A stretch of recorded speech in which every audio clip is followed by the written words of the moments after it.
আসসালামু আলাইকুম। এটা হচ্ছে আমাদের 100 ঘনমিটার বায়োগ্যাস প্ল্যান্ট।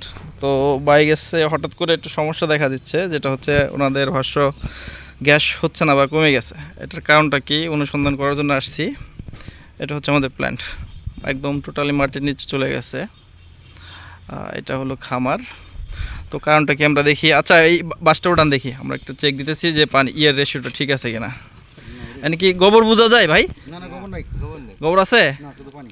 এই যে দেখেন, একদম স্বচ্ছ পানি। আসলে স্বচ্ছ পানিতে কিন্তু গ্যাস হবে না।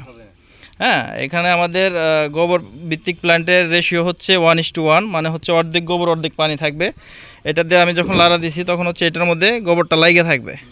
এটা মূলত হচ্ছে যে পুরা প্রজেক্টের পানি, বৃষ্টির পানি আসা এই প্ল্যান্ট একদম ভরে গেছে। এই কারণে গ্যাসটা হচ্ছে আপনার একটু কমে গেছে। যাই হোক, বৃষ্টির পানি এটা অপারেশন করে আপনার পানি কম দিয়ে এটা যা করা লাগে এটা আমরা দিতেছি, পরামর্শ দিতেছি। আর তাছাড়া কিন্তু বায়োগ্যাসে কোনো ধরনের সমস্যা নাই, সমস্যা হয় না ইনশাল্লাহ, নিয়মিত গোবর এবং মেনটেনেন্স করলে। ঠিক আছে, আপনারা যারা কেউ যদি বায়োগ্যাস প্ল্যান করতে চান আমাদের সাথে যোগাযোগ করতে পারেন। ভাই, এতদিন যে আপনাদের এখানে রান্নাবান্না হয়েছে না, এখানে কেমন রান্না হয়েছে? এই বায়োগ্যাসে রান্না করার খাবার কি খান আপনারা? গন্ধ আছে?